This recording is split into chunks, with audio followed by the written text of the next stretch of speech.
Facebook page নিয়ে যারা কাজ করতেছেন, যারা কপিরাইট থেকে নিজেকে বাঁচাতে চান বা বাঁচতে চান, তো তাদের জন্য আমার এই গাইডলাইনগুলো কাজে আসতে পারে। প্রথমত হচ্ছে, ভিডিও যদি আপনি নিজে না বানান তাহলে আমার মনে হয় না পেজ নিয়ে অনেক বেশি স্বপ্ন দেখা আপনার ঠিক হবে।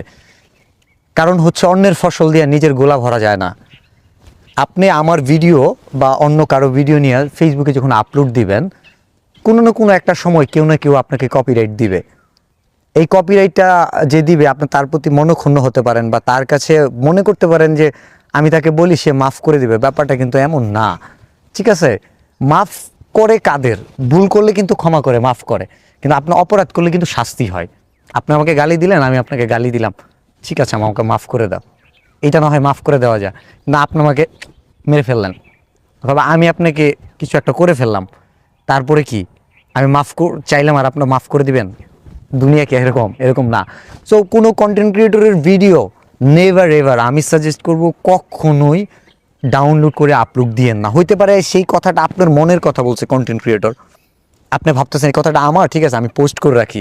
ধরে নেন আপনার ইনকাম করার কোনো চিন্তা ভাবনাই নাই, কিন্তু আপনি কপিরাইট খাওয়ার পরে একটা কপিরাইট যে দিবে, তার কাছে ঠিক ওই সময়টাই নাই এই কপিরাইটটা আপনার ইমেল চেক করবে, আবার আপনাকে মাফ করে দিবে। কারণ আসলে আপনি মাফ করার যোগ্য কিনা, বা এরকম অনেক ক্রিমিনাল আছে যারা মাফ করার যোগ্য না। সো ক্রিমিনালদের মাঝখানে আপনি যখন পড়ে যাবেন, তখন আপনার এই সমস্যা নিয়ে কন্টেন্ট ক্রিয়েটরের খুব একটা মাথা ব্যথা হবে না। সো আপনি কি করতে পারেন, অন্যের ভিডিও না ছেড়ে নিজে ভিডিও বানাতে পারেন। আর কন্টেন্ট হচ্ছে একটা সম্পদ। আপনার মনে হতে পারে যে আপনার একটা পিকচার, এটা তো কন্টেন্ট না, ঠিক আছে আমি এর একটা ছবি ছাড়ি, হ্যাঁ ওইটা পিকচার সম্পদ। কারণ আপনার একটা পিকচার হইতে পারে যে পিকচারটা ভাইরাল হবে, হইতে পারে আপনার এই পিকচারটা আপনি চান না অন্য কারো টাইম লাইনে থাকুক।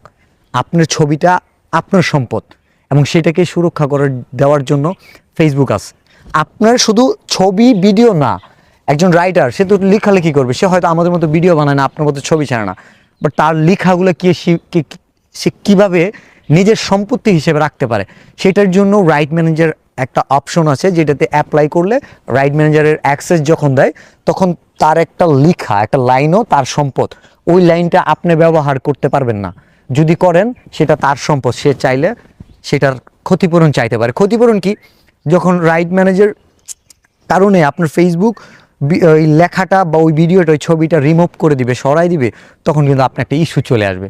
এই ইস্যুটার কারণে আপনার পেজ বা আপনার আইডিতে অনেক সমস্যা হবে। এই সমস্যা যদি আপনি না করতে চান, সমস্যার কারণ যদি আপনি হন, তো সমস্যা আপনার সাথেই হবে। তো আমি অনুরোধ করব দুইটা জিনিস: অন্যের ভিডিও কপি করবেন না, ডাউনলোড করে ছাড়বেন না।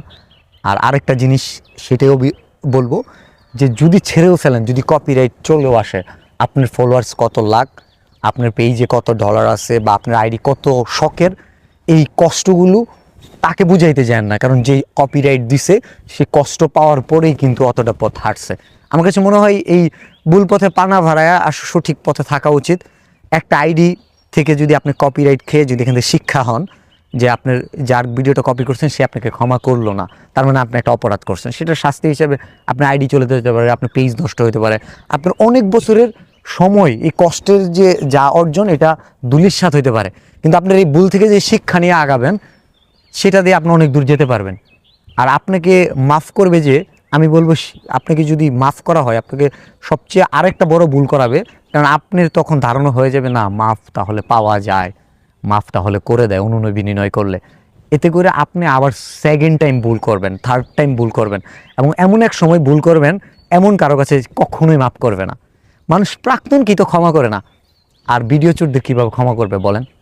আমি জানি আপনি চোর না, সো এই কারণেই আপনাকে কিন্তু গণপিটুনি দেওয়া হচ্ছে না। আপনি অনলাইনে একটা ভুল করতেছেন, হয়তো জানেন না সেটা চুরি, আর আপনি যদি জেনেই থাকেন, তো তাহলে তো চুরি আপনাকে বলা যায়। কি বললাম? আমি কি ভুল বললাম?